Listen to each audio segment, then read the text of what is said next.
Kali ini saya berada di salah satu kebun cantik yang dulu pernah saya upload, teman-teman. Panen kali ini sangat mencengangkan ya. Luas kebun ini adalah sekitar 2,5 hektar dan dimiliki oleh 2 orang, teman-teman ya. Yang pertama Bapak Suherman, yaitu Bos Herman. Yang kedua adalah Bapak Indarto. Hasilnya, teman-teman, tahu enggak hasilnya dari kebun ini yang 4 hari yang lalu dipanen itu kalau di total ya mencapai 8 ton lebih. Mungkin Anda juga berpikir ini bohong. Nih, kebetulan ada orangnya nih, teman-teman. Halo, Bos. Nah, nanti dikira saya bohong, Bos. Nah, ini kemarin dapat berapa ton, Bos? 4,5 ton. Untuk yang punya Pak Indarto aja ya, untuk sampean aja ya.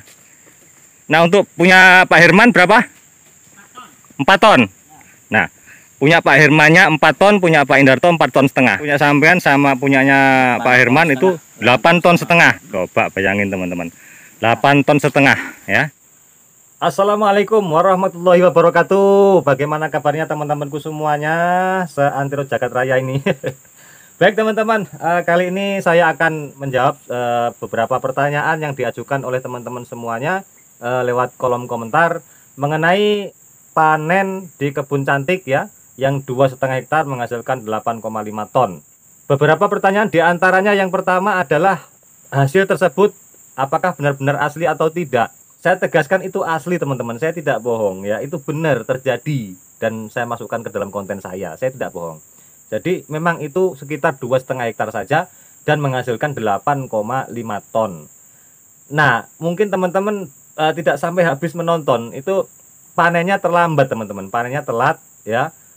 Sampai 23 hari, yang biasanya kita panen itu 17 hari sekali ya, karena hari lebaran diundur sampai 23 hari baru dipanen. Dan kebetulan waktu itu banyak-banyaknya buah sawit di tempat kami ya, itu fix asli ya, asli teman-teman. Oke ya, saya harus jawab apa lagi. Kemudian yang kedua mengenai perawatan ya, kalau perawatan sudah sering kami share ya buat teman-teman, sekaligus pada saat di video itu juga kami tanyakan menggunakan pupuk apa dan pupuknya seperti apa. Bukan hanya satu video, teman-teman, di video-video sebelumnya di kebun cantik ini juga sudah pernah saya share ya, menggunakan kohe sekian dan lain sebagainya, itu sudah saya share buat teman-teman. Terus kemudian yang ketiga, nah ini yang sulit untuk saya jawab, teman-teman, mengenai varietas. Nah, ini saya harus cerita, teman-teman ya, mengenai varietas sawitnya itu apa, jenisnya sawitnya itu apa gitu, teman-teman ya. Jadi yang pertama gini, teman-teman, di daerah saya ini, di wilayah yang terutama yang saya tanami ini ya, termasuk belakang saya ini atau sampingnya atau sebelahnya lagi ya, itu setiap yang saya tanya, orangnya, pemilik kebunnya itu tidak tahu varietasnya, teman-teman. Terus saya harus jawab apa? Kalau saya ngarang itu nggak boleh, teman-teman ya. Jadi saya membuat video, saya tidak mau berbohong ya, intinya saya tidak mau mengarang-arang. Nah, dulu saya pernah juga yang di seberang punya saya itu kebun milik perusahaan yang tidak tinggi-tinggi, padahal tanamnya itu duluan punya perusahaan itu daripada punya saya. Kemudian saya tanya varietasnya dan langsung kepada konsultannya, itu varietas apa, Pak, sawit yang di seberangnya punya saya fotokan sawitnya beserta buahnya, saya kirim ya, saya kirim ke konsultannya. Kemudian dibalaslah itu sawitnya Dampi katanya ya. Dan di situ juga sudah saya sertakan hasil percakapan saya dengan konsultannya. Sudah lama sekali itu, teman-teman, dan situ ada juga komen dari teman-teman, Mas Dampi seperti itu. Saya tidak tahu, itu jawaban dari konsultannya dan itulah apa adanya yang saya share. Adapun toh itu memang tidak Dampi, itu menurut konsultannya, teman-teman, bukan menurut saya pribadi. Nah, kalau menurut saya pribadi, saya tidak mau mengarang-arang.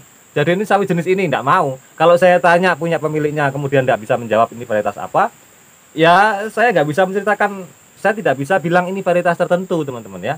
Nah, seperti itu. Nah, baru tadi pagi saya ketemu dengan seseorang yang petani sawit juga. Kebetulan sama-sama beli minum di sebuah toko ya. Kemudian keluar, ada yang bawa pupuk, kemudian ada yang mau ke ladang. Nah, beliau bercerita baru mau nanam kembali sawit ya. Mau nanam itu artinya ya baru mau dimulai penanaman. Kemudian saya tanya, yang zaman mau tanam itu varietas apa, Pak? Dijawabnya Marihat. Nah, kan saya kaget, teman-teman. Mungkin itu orangnya tua ya, orang tua, jadi yang mungkin sudah banyak sawitnya juga. Kemudian ini mau nanam lagi seperti itu ya. Itu belum mengenal varietas. Sehingga di tempat kami ya, di tempat Anda mungkin sudah luar biasa. Tempat kami belum mengenal varietas, bahwa dulu itu baru perawatannya seperti apa, varietas nomor 2 nggak tahu mereka ya, termasuk saya ya, sehingga tidak nanya masalah jenisnya. Nah, saya lanjutkan untuk yang bertanya masalah varietas yang di kebun cantik ini, bahwa sebenarnya dulu itu beli bibitnya itu sama-sama saya ikut bantu juga teman-teman waktu itu ya. Saya menanam sudah 1 tahun kemudian baru kebun cantik ini nanam. Nah, menurut si pemiliknya ini bibitnya keluaran yang terbaru waktu itu ya, ini bibitnya bagus. Cuman bilang seperti itu aja. Dan kami juga tidak nanya varietas ya, karena kami dulu juga belum tahu jenis-jenis sawit yang bagus yang seperti apa, belum tahu. Jadi kita tidak tahu ini jenisnya varietasnya apa, kita tidak tahu. Hanya saja waktu di pembibitannya itu memang banyak sertifikat yang ada di apa namanya, ditempel-tempel di dindingnya itu teman-teman, di dinding gubuknya itu, dan kardus-kardusnya juga banyak berserak. Tapi kami tidak tertarik dengan itu waktu itu. Kami tertariknya dengan bedengannya itu. Oh, kami pilih bonggolnya, kemudian kami pilih daunnya yang bagus. Ya, seperti itu. Baru berselang 4-5 tahun kemudian bermuncullah video-video mengenai varietas dan kami mulai mengenal itu. Tentunya barang yang sudah kami tanam dan orang-orang dulu yang sudah menanam itu belum tahu varietasnya punya masing-masing itu apa gitu, belum tahu. Nah, sehingga saya minta maaf pada teman-teman bahwa di video-video kami tidak menekankan jenis atau varietasnya apa, namun kami hanya merawat sawit sebaik mungkin untuk menghasilkan suatu produktivitas sawit sebagus mungkin. Nah, sekarang bagaimana juga bagi mereka yang punya sawit yang tidak unggul dan lain sebagainya. Jadi saya mengcover semuanya. Saya tidak membahas tentang varietasnya, tapi saya membahas tentang bagaimana cara merawat kebun sawit yang baik dan benar. Bahwa sawit yang tidak tahu bibitnya dari mana asal usulnya saja bisa produktivitasnya sebagus ini, apalagi sawit yang memang bibit unggul, itu tentunya lebih bagus lagi teman-teman ya. Mungkin itu ya yang bisa saya jelaskan buat teman-teman. Mohon maaf ya teman-teman bagi teman-teman yang kurang berkenan dengan video-video kami yang saya share kepada teman-teman. Salah hilap mohon maaf. Wabillahi taufiq wal hidayah. Assalamualaikum warahmatullahi wabarakatuh.